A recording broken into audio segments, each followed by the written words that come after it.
everyone. I hope that you are having a fabulous day. I am sending this video a little early here. So it's kind of weird what we're doing. So it is actually right now, it is Wednesday morning, and this video is actually meant to be the Sunday Bible lesson for this coming Sunday, Sunday the 20th. Now the reason I'm sending it ahead of time is because, as I told all of our elementary parents, I'm going to be having surgery actually tomorrow. And because of that, it's going to put me out for a while. And so I'm not going to be able to send any videos. I'll be laying in bed trying to recover. And so this is going to be a video sent to you ahead of time. Now, if you are receiving the video right now and you're wanting to watch it ahead of time, or maybe you want to watch it later than Sunday, that is fine. But this is actually intended for Sunday because right now we are worshiping virtually. And this is our elementary devotional, but it's something that you can apply to several age, you can apply to all age groups, really. And so if you are a family with children that are young and you have older children, I think that everybody will get something out of it. Okay, so today I kind of want to ask you a question that's kind of a weird question for this year. We're kind of wrapping up the year, and I want you to think, how many things do you have right now in your life that you can celebrate? Now, truthfully, this year, I think that a lot of people would say there's not much to celebrate. And because it's been a really tough year, hasn't it? We've had to overcome lots of obstacles. And so this lesson is something that I needed to hear because I have felt it too. We all have felt it, the struggle this year. But there's always a reason to celebrate. And I'm sure that in your past, you have big things, you have small things that have happened to you in your life that you just think are awesome. If you are a parent, I know that you feel like that your children's, when they were given to you, I am sure that you feel like that's a reason to celebrate. If you are a child, I am sure that when you have lost a tooth, that was a reason to celebrate. This time of year, Christmas, this is a big time, especially for children, to celebrate. And it's fun, isn't it? It's fun to celebrate. And if we really think about it, we have lots of things that we can be thankful for and celebrate. There's things in our daily lives that we can celebrate. So I want to tell you a story from the Bible in which there was a big reason to give thanks and to get excited. And I want you to hear of how that happens, okay?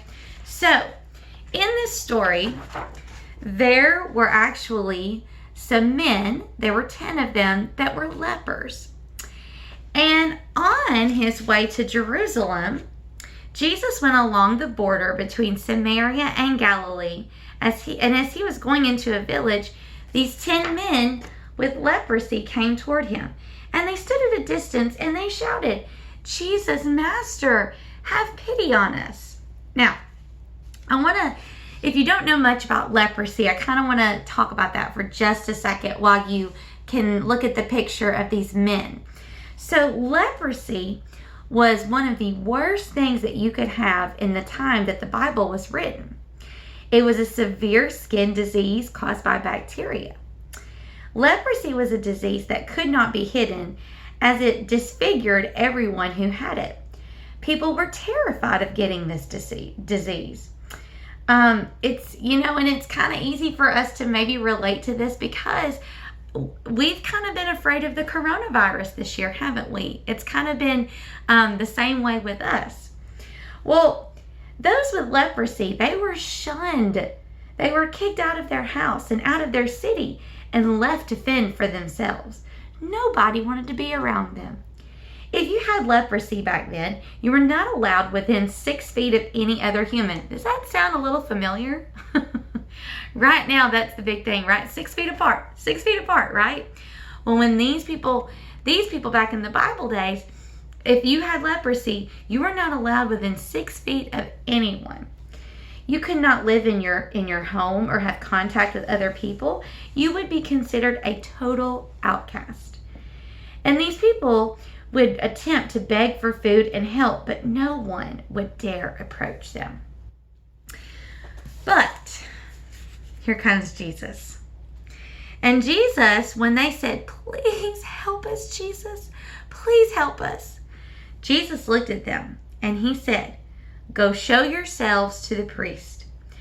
And on their way to go show themselves to the priest, they were healed. Now, think about that, guys.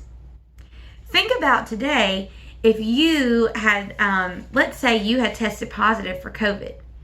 And then just someone told you, okay, go on home and go show yourselves to your parents, go show yourselves to your family. And on your way home, it just went away. How magical is that? Well, that's exactly what happened there. Jesus performed a miracle. He healed all these men. But here's the important part of this story right here. Or here's one of the most important parts of this story. There was one man that had been healed. One man. And he discovered that he was healed, and he turned around and went back to Jesus. He went back to him, and he was shouting praises, and he bowed down to Jesus. And this man right here was from the country of Samaria. And Jesus asked him, "Weren't there 10 men that were healed? Where are the other 9? Why are you the only one that came back to thank me?" And so that Jesus told the man, "You may get up and go. Your faith has made you well." So Jesus was kind of making a point here.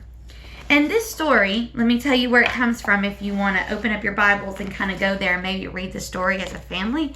This story comes from Luke. Luke is in the New Testament. And it comes from chapter 17. See the chapter 17? And it comes from verses 11 through 19. So if you want to read that as a family, that's where this story comes from. Jesus was making a really good point in this story. He was making a point that it's important to be thankful. It's important to celebrate the different things that God has done in your life. God is always working in your life. God is always blessing you. Because He's a good God. And He loves us and He cares about us. And so, there's lots of reasons for us to take time, thank Him, and notice the things that He's done for us. Just like this leper did.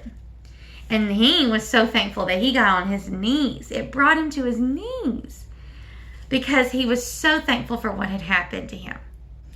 Now, what I want to do, or an idea I wanted to give you of helping you find that gratitude in your heart is a little craft here.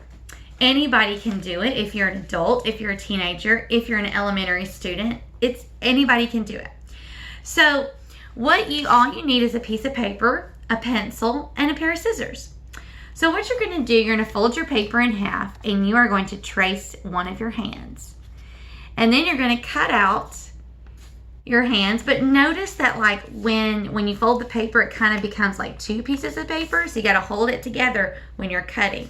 And if you do that, you're going to end up with 2 hands. 2 hands. So the reason I kind of thought this would be good is because, well, how many lepers were there? There were 10. How many fingers do you have? You have 10 if you count both hands. So that is a way that you can remember the 10 lepers. And also, leprosy was a skin disease. And so that's why I thought about hands. And what I would suggest doing is on each of your fingers, Write something that you feel like you can praise God for, something He's done in your life, something that you can celebrate. Now, if you feel like, oh, I want to fill up the front and the back, I want to fill up the bottom, I want to write all over my hands that I've cut out, that's great. This is just an idea to get you started here. But if you want to do more than that, I think it's wonderful. Because if we really sit down and we think of all of God's blessings, oh guys, we're not even going to be able to count them. So I wanted to read to you the things that I wrote. And maybe some of you have some of the same things. Maybe you have different things. So I'm going to give you the ones that I wrote. Okay, so I wrote, God has blessed me with a good family. He has blessed me with just lead. He saves me from my sins. His forgiveness. His unconditional love. He gives me courage. He gives me strength. He gave His Son for me. And I wrote down here the things that He gives me to enjoy. Oh, now that one can go so far. There are so many things God has given me to enjoy. Even things like my little Christmas tree that's sitting over there right now. I'm just enjoying. I'm in here right now. I'm making my little devotional, and I'm looking at my cute little Christmas tree over there. And I just love looking at it. It's just so cute. And so God has given me lots of things to enjoy. So I wrote that down. And then I wrote, He blessed me with a good church family that loves me. So those are what I wrote. And so I hope that you can kind of take that idea and use it. I hope you get to do this activity as a family. And just remember that it's very important to be thankful for God, for the things that God has done in our lives. You know, this month in Just Lead, we have been focusing on the song, I Will Enter His Gates with Thanksgiving in My Heart. So I feel like that's very appropriate for this devotional. So I think I'm going to have us sing it together. So if you're at home, please sing out. If you have been at Just Lead and you know this by heart, sing out so that those around you can learn it from you. And if you're learning it for the first time, it's easy. You'll catch on. Okay, so here we go. I will enter His gates with thanksgiving in my heart. I will enter His courts with praise. I will say this is the day that the Lord has made. I will rejoice, for He has made me glad. He has made me glad. He has made me glad. I will rejoice, for He has made me glad. He has made me glad. He has made me glad. I will rejoice, for He has made me glad. Okay. Fantastic job. Well, as said, this Bible lesson is actually meant for this coming Sunday, but if you're watching it before Sunday, if you're watching it after Sunday, I still hope that you enjoy it and that you are able to concentrate and think about the things that God has done for you and that you can give Him so much praise for that. And just remember, I love you, we love you, and God loves you.